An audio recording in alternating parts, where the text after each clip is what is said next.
Friday night, we saw a game in which we pretty much expected between Indiana and Notre Dame, where Notre Dame proved that they were the better team and definitely deserved to go to the next round of the college football playoffs.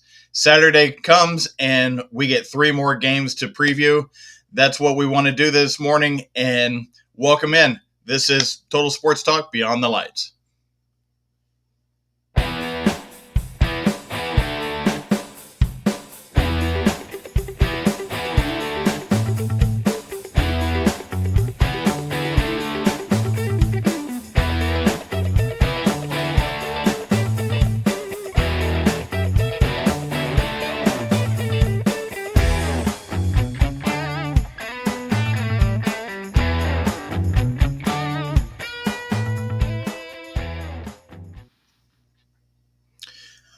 Hello, everybody. This is Total Sports Talk Beyond the Lights. I am your host, Ed Smith, and with me today is David Street. What's up, everybody? David, it was a great atmosphere last night having the first 12-team playoff game in a college stadium that the home team came out victorious Friday night, and we've got three more games just like it today. How pumped are you to have this playoff finally be here? Dude, let's get this thing started. And, the first playoff game being at a prestigious program like Notre Dame, you had to know that it was going to be a big crowd up there in Indiana. For sure, for sure. And when we get started today with SMU being at Penn State, we get not only one of the rowdiest crowds that you see in college football, but also the specialty of a whiteout at 12 o'clock Eastern. It's just going to be massively just an experience for sure. But there are some questions that come with this game getting started. And the biggest question is SMU is the darling that the college playoff committee had questions about and had to determine if they were worthy of getting in this playoff outside of Alabama. And David, do you think that SMU is going to have a good enough showing to make it worthwhile for Alabama fans to finally shut up and accept that they didn't make the playoffs because they didn't win enough games? Well, not only do I think SMU is going to prove its worth, I actually think that SMU is going to pull off the upset against Penn State, and I'll explain why in a few minutes. But I also just want to say, Ed, that even if the Mustangs lose by 50, guess what? They still would have belonged in the playoffs because at the end of the day, they at that coming into this game, they had only lost twice, right? And one of those losses was to a surging Clemson team in the ACC championship. I'm so sick of all the excuse making, all the coddling for Alabama. What's it gonna take to get it through these people's skulls that they lost 3 games, including against an average Vanderbilt team. Although, per Vanderbilt standards, they had a very good season, and for the first time in quite some time. So I'll give them that, right? So arguably even worse than Vanderbilt, they lost to an Oklahoma team who at that point was 1-5 in SEC play coming into that game, right? And they didn't just lose to those teams. They got destroyed. Yeah, the Vanderbilt was a one possession game, but Vanderbilt completely controlled that game from start to finish, right? Per the box score and the scoreboard, they got utterly demolished by Oklahoma. And yet we still have Alabama fans out here whining that, like, oh, we should have been in, okay? No, don't lose 3 games, all right? And especially don't lose to an average team like Oklahoma. I mean, what are we even doing here? Exactly. And that's where the idea of is it the subjective nature of this becomes tainted somewhat. And I think the College Football Playoff Committee actually did themselves a favor by selecting SMU over Alabama because they proved that it wasn't just about who gets the biggest eyeballs, who gets the big brand in, despite what the record is. SMU deserved to be there because they were undefeated in their regular season of their ACC play. Cor- And correction. They actually lost one game in the beginning. I think that was to yeah, BYU, if I remember correctly. but in ACC play, Oh, ACC play. Yes, during yes. ACC play, they were undefeated and just lost because they left 16 seconds on the clock. that Yeah. that certainly deserves some recognition, and SMU certainly got it. I think one of the things that this game is going to be helped for SMU's side is the fact that it is being played during daylight hours. Mm. Because if you've ever been in the north and it's 20, 30, 40 degrees, but yet the sun is shining down on you, then it's actually kind of nice. It's kind of comfortable. Light jacket, that type of thing. It's not going to be the Arctic tundra at night for 6 months in Alaska. It's not that. So, this is something that SMU fans, I think, had a favor done for them, being the noon kickoff game. So, the weather and the cold isn't going to be as big a factor. And people forget that the the 20s that they are expecting to be at kickoff, that is actually a temperature that you will see in the Dallas area for several times a year. So it's not that big a deal, but the difference becomes you don't live in it every single day the way the people in Pennsylvania do. So I get that part of it, but I don't think it's going to be as big a factor as what other people make it. But what will be a bigger factor is, will Drew Aller and James Franklin finally show up in a big time game? The David, I know you've got some misgivings about James Franklin and his record against big time programs, so I'll let you take this one. Yeah, so as I said, I think that SMU is going to pull off the upset, and the main reason is because we've seen who James Franklin and Penn State are. They're a team under his watch. They're a team that will beat up on inferior competition, right? But when it comes to teams that are just as talented, or not even just that, just any team in the top 25, they just fall apart. I think I saw a stat that under James Franklin, Penn State is 13-28 or 14-28 against top 25 teams. So they've definitely won quite a few games against ranked opponents, but obviously that's still a very concerning winning percentage, especially when you're supposed to be one of the elite programs, one of the premier programs in college football. I think on paper, Penn State is absolutely a better team. I don't really have a lot of faith in Drew Aller, but that is a fantastic defense from Penn State, especially the front seven. But I don't know about you, Ed, but it's funny. One of my yours too actually, but one of my favorite sports shows, Crane and Company. The leader of that show, Jay Crane, is always talking about how he's not a trends guy.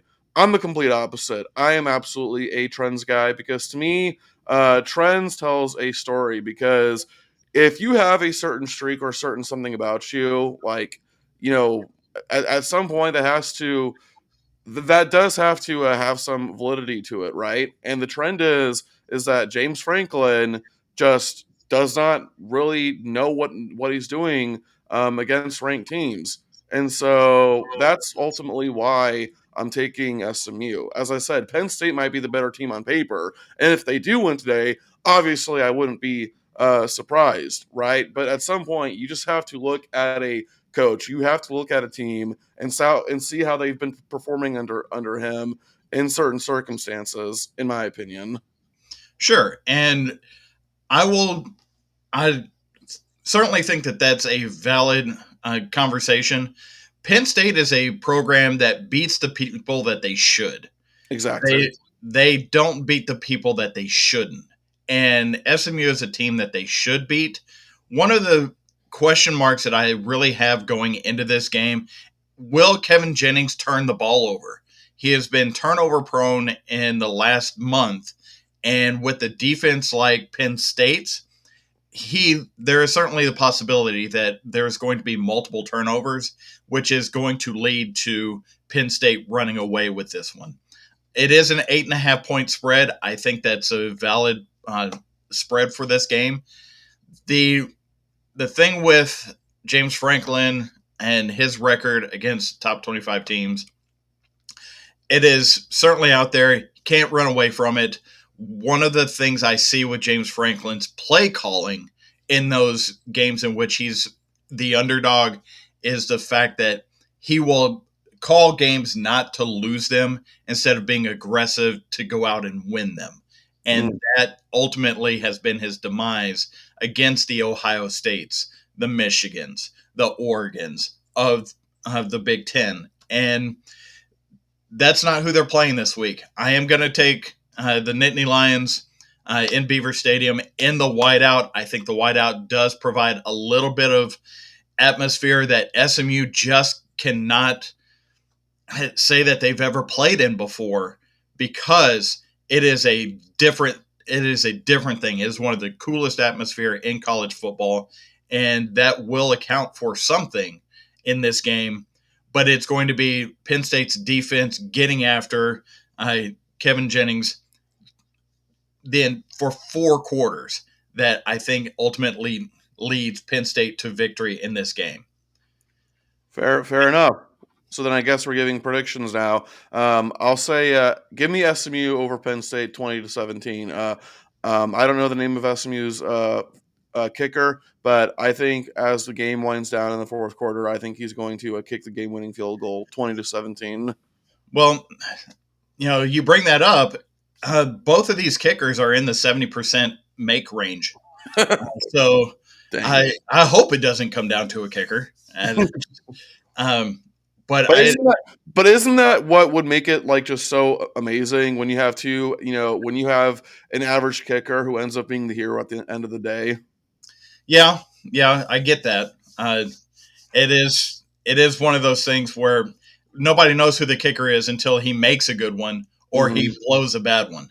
Yeah, It's sure. if you're keeping it steady, then then you don't know who the guy is. So it's that's where that is. I'm gonna go. I don't think SMU gets to 20 points in this game. I think we're gonna see this be a 28-19 affair. So Penn State will cover that 8.5. Uh, but it may look a little interesting toward the end because SMU has proven that they can take a punch and come back on you. So it'll be more interesting toward the end. And I think much like last night's game with Indiana and Notre Dame, it's going to look a lot better in the end than it Mhm. looked during the game. Yeah, if anybody had only seen the box score of that game, they would say like, "Oh, and Indiana put up a good fight." But anybody who actually watched the game knew that Notre Dame was completely dominant from start to finish. Absolutely, absolutely. Which leads me to my next game, which this is a game in which the odds makers think that this is going to be a dominant performance. This is going to be Clemson coming to Austin, Texas, to face the Texas Longhorns at a 3 o'clock Central, 4 o'clock Eastern kickoff. And David, what what are you thinking about Clemson's chances after backdooring their way into the playoff? Ed, Clemson's chances of beating you guys is about the same as my chances of winning the lottery. Okay, it's not going to happen. I don't think Clemson is really that good of a team. I think they benefited from playing an extremely easy schedule. The ACC wasn't that good this year. Certainly, they do deserve to be in because they won the ACC championship. But I think Kay Klubnik is going to get absolutely wrecked by that defensive line. I mean, that defense of y'all's is just nasty, especially what's his name, Anthony Hill Jr. I still think he should have won that award for best linebacker. To me, he had quite easily the best stats of all the linebackers in college. I don't know how he won it, but you got to think it's gonna add fuel to the fire. That's just going to motivate him even more. So yeah, sorry Clemson, but I really don't think this is going to be close. In fact, I think this is probably going to be the biggest blowout of the college football playoffs. Certainly of the first round, at least. Yeah, and Texas's defense, they are number 2 in scoring defense, and there's been only one team that scored more than 18 points on them, and that was Georgia in the first meeting. And that was that was a bad game for the offense that led to the extra points that the defense gave up, because it was, when you're only have to go 20 yards or less to score a touchdown on 3 possessions, Yeah. it's going to be pretty difficult to keep that score down. With Cade Klubnik, he's people forget this. He actually went to Westlake High School here in the Austin area, and who was his safety on that team? It was Michael Taff, who is one of the leaders of the secondary in that defense that you alluded to, along with Jade Barron, who is the who was the award winner for best secondary player in the country. So this is going to be a game in which Cade Klubnik is got to find a way to get some easy completions, but nothing's easy against this defense. They fly, they are rough, and it's going to be a difficult time for the Clemson offense. I don't see them scoring I don't see them scoring 20 points, but I do see Texas scoring 20 points. The thing that concerns me for the Texas offense here is Quinn Ewers, as an honest assessment, even as a Longhorn fan, is his throws tend to flutter and he doesn't drive the ball into his targets. Mm-hmm. And because of that, they leave the opening for a defense that can ball hawk to get in the way. We saw Georgia do that twice this year, and he still hasn't changed his ability to get the ball and force the ball into the windows that he's trying to throw to. Clemson's defense, they will try and get to Quinn Ewers, and they may succeed a couple times.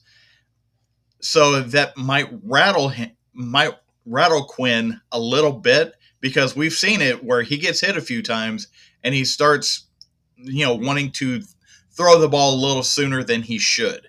He has a tough time throwing guys open, which with that light air airfield throw, that's going to be a tougher thing for him. So Steve Sarkisian is going to have to game plan, which he's excellent at doing, a way to get his players open and open up the field for Trey Wisner, because Trey Wisner needs to be the key to this offense for Texas to win, and win as handily as everybody's expecting. Last I saw it, it was a 12-point.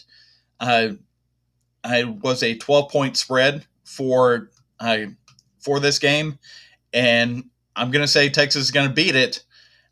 Um, we'll probably go 31 to 13, just because Texas has not really shown a dynamic ability to completely blow people out, but they Mm-hmm. will continue to move the ball between the 20s and keep the ball out of Clemson's hands and force Clemson to do things that they are not supposed to do, which is throw the ball down the field. And I don't think that they're going to be able to do it on this defense. So before I give my score prediction, I'll say that the one thing that I see that could distract, that could affect Texas uh, in a negative way, is the potential distraction at the quarterback position, because the murmurs seem to be that after the season, Quinn Ewers is going to transfer because deep down he has to know that Arch Manning is the future of that program, and certainly Arch Manning is going to start. I mean, Quinn Ewers can come back next year, right? He could come back next year. The plan has always been for Quinn to move on to the NFL and Arch take over. Okay, so but there also seems to be the thing where because correct me if I'm wrong, but and maybe you don't know, but aren't there murmurs that Quinn Ewers is not going to go to the NFL just yet? That he'll want to play at least one more year, and it might not be at Texas. Uh, there are rumors and conversations and murmurs, but nothing's been officially said out of the program about what Quinn's future is outside of this playoff. Okay, So we're in kind of wait and see mode. That's all rumor mill. It's all scuttlebutt. Uh, and if Quinn decides that he is going to play another year, it is probably going to be for another program. That's the assumption at this point because I think there are some NFL scouts that are starting to question his ability to play at the next level, and he's got to get another year under his belt to prove and to shake out some of these things that he needs to work on before going to the league. gotcha.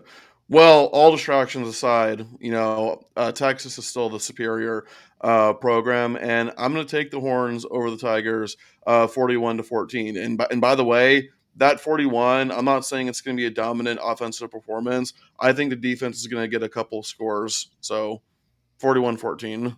Well, if if the defense picks off Kate Klubnik and actually goes and scores instead of just starting to celebrate and not block anybody downfield, and if you know, you know, Yeah, for sure, for sure. you know, and those of us that are in the know for college football, we know that this last game is going to be the absolute slobber knocker of this weekend.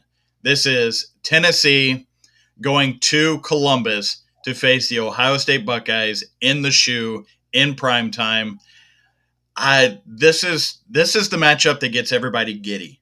I Because not only do we get two premier programs, but it's the SEC against the Big Ten.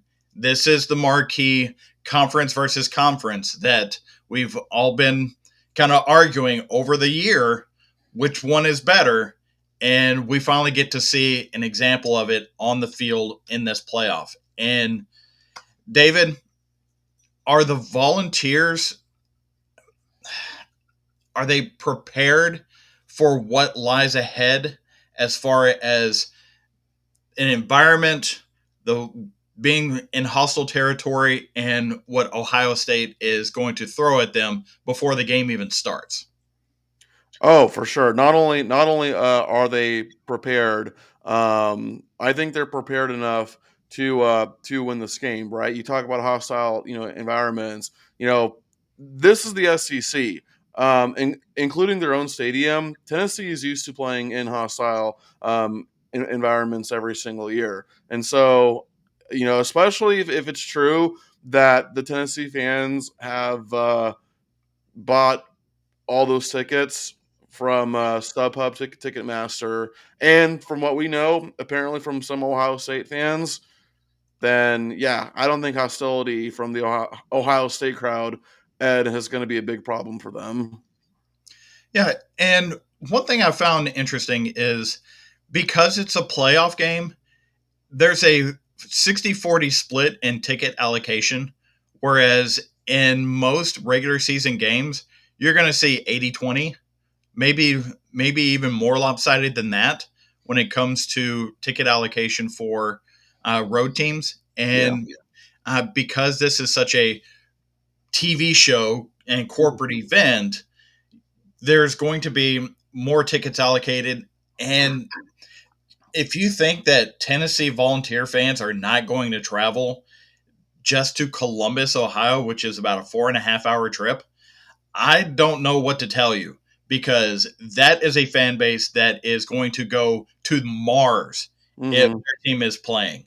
So be ready, Columbus. That those guys are coming.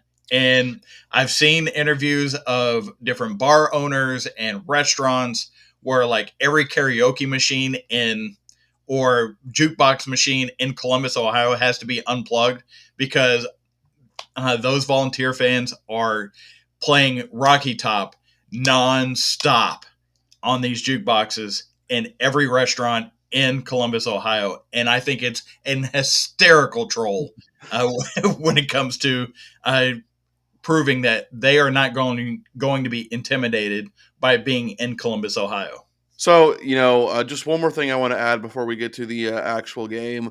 I have noticed on Twitter. I haven't really paid attention all that much to Tennessee's Twitter game against Ohio State. I've definitely seen some things, here and there, but my understanding is that Tennessee fans are totally destroying Ohio State fans on social media and all that. Like, listen, okay, as a Florida fan, I hate Tennessee, and I'm not particularly fond of Ohio State either. Okay, so like I'm not really a fan of either program. But I will say this: I think it's very fitting that Tennessee fans are quote unquote owning Ohio State fans on Twitter since they haven't really done jack on the field, in quite some time. I mean, they did get an Orange Bowl win a couple years ago, and an Orange Bowl win, that's a New Year's Six win, so kudos to them. But Mhm. Ohio State has been a lot more successful on the field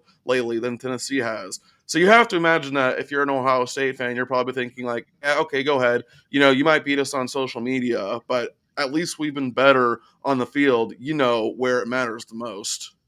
Exactly. Exactly. And one thing you talked about earlier about trends and looking at trends, Ohio State under Ryan Day, when he comes off of a loss, especially against Michigan, he turns around and forces that offense to open up and just bring a can of whoop ass uh, Hmm. to the next game. Uh, as far as a couple of years ago when they lost to Georgia in the year that Georgia wasn't losing to anybody, they still put up 41 points in that playoff game. Yeah. Uh, they put up another 40 points the year after losing to Michigan. And if I I'm remember interested correct, to see what Ryan Day's game plan with Chip Kelly looks like this time going against Tennessee's defense. well, Ed, if you remember that same game against Georgia, Ohio State was leading for most of the game, and they were up by, I think they were up by 14 twice or something like that, and then Stetson Bennett threw a miracle pass. So Ohio State pretty much had that game won until they choked in the end.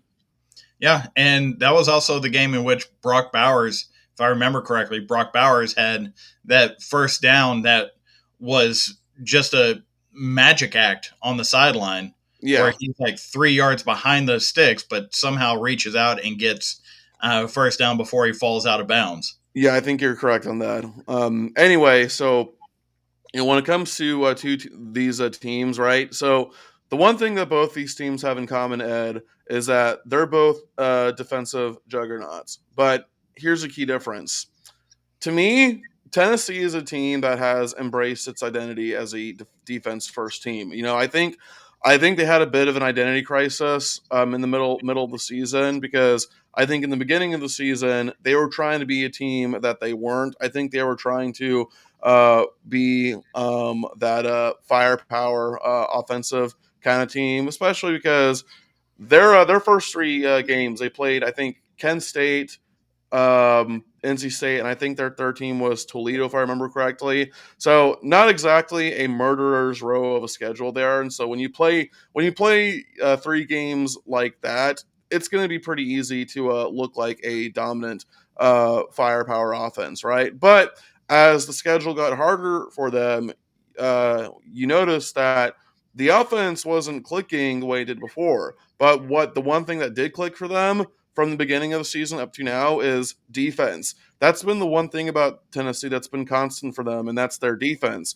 So as I said, I think in the middle of the season, Tennessee had an identity crisis, but I believe that toward the end, that Tennessee had really started to embrace its identity as a defense first team and really embrace their identity as kind of an old school college football team, right? Where they'll suffocate you on defense. The quarterback may not be elite, but he'll be good enough to make the plays he needs to. And of course, with that dominant running back play, which I- I'm sorry, but Dylan Sampson might be the most disrespected running back I have ever seen. Right? Like he doesn't win the Doak Walker Award, which actually no, Ashton Genty deserve that. So, but I will say the fact he wasn't even top 10 in Heisman voting is absolutely insane to me, Ed.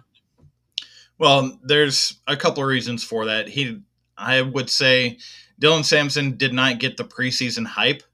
Uh, the hype train was on Nico, and when the hype train is focused on one player and not another player that really is the heartbeat of the team, you're the press and the media, which is who actually votes on these things, Hmm. are they don't look at the heartbeat of the team. They look at who the press clippings are about, and it was all about Nico coming into this year.